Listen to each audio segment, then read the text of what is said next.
Hey, brothers and sisters, it's Isabel, the witch from Cleveland. How you doing?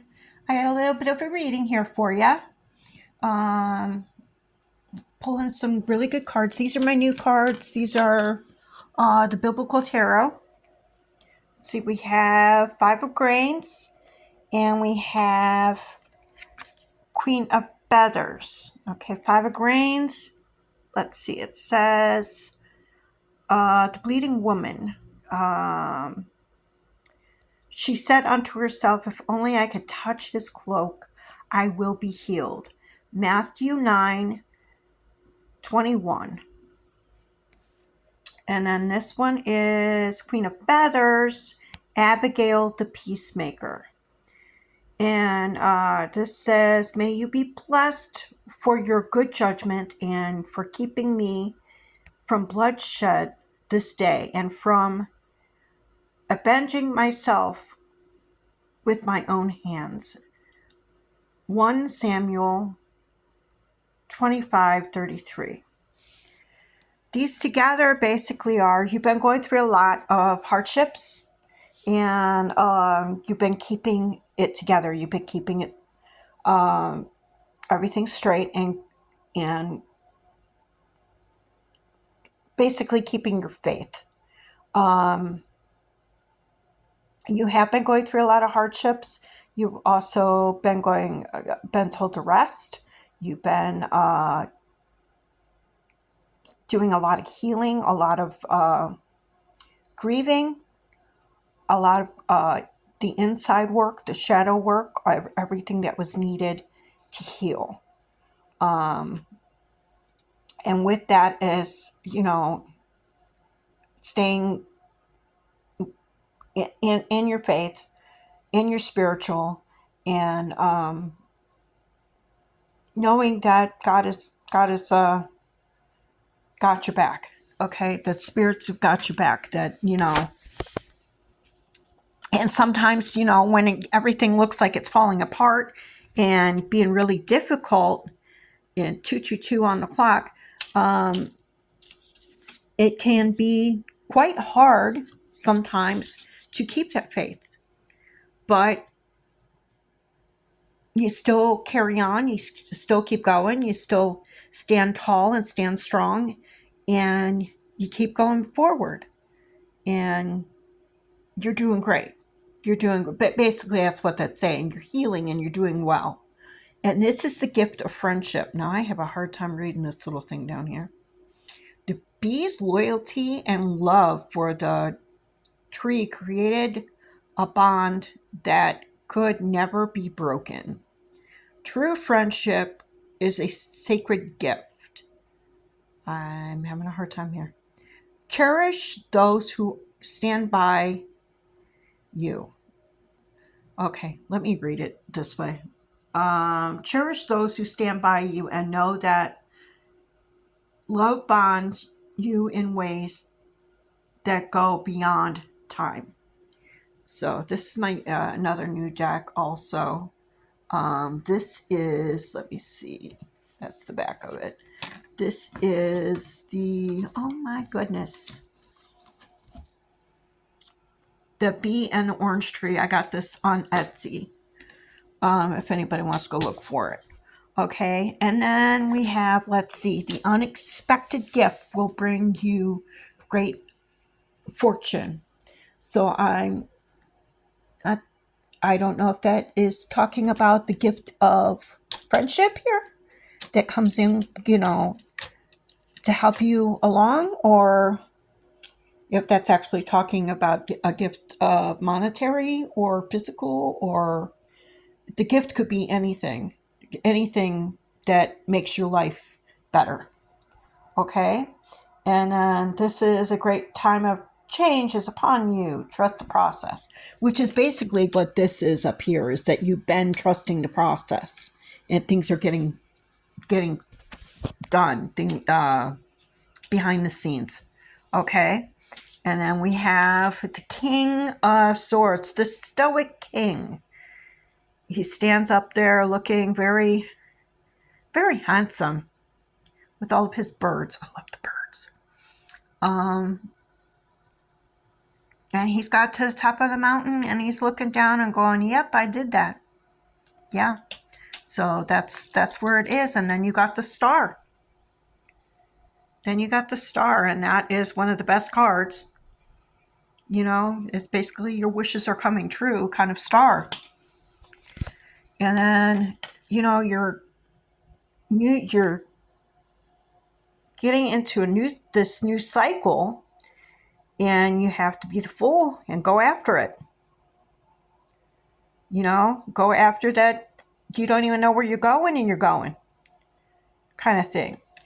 And then you got the tower because, yeah, everything is changed. Everything is changed.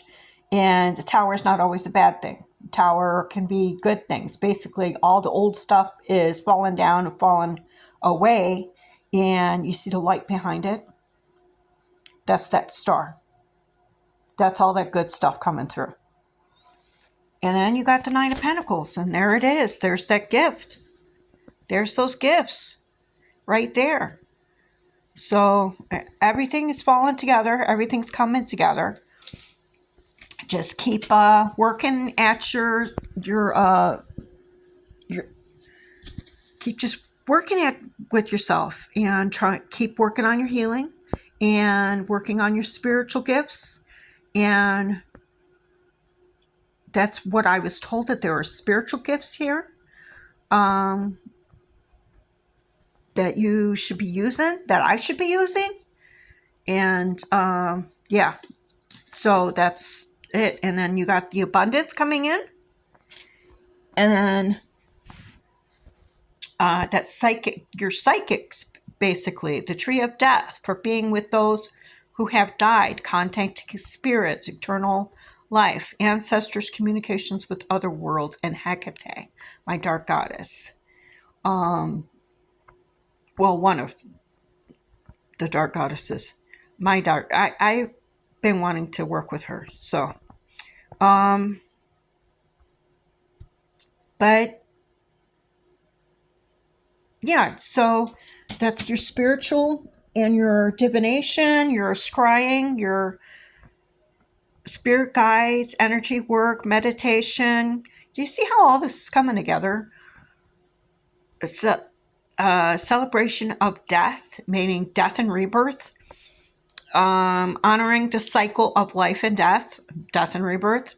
The Elm Moon, and that's more the Morgan and Rhiannon. With the reed. So it's the reed tree. And then you have open your heart,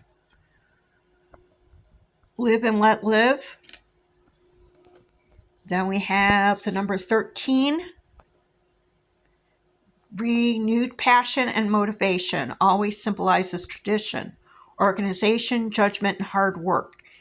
13 is a karmic number supported by the divine feminine, which is, the Morgan, Rhiannon, Hecate are all the divine feminines.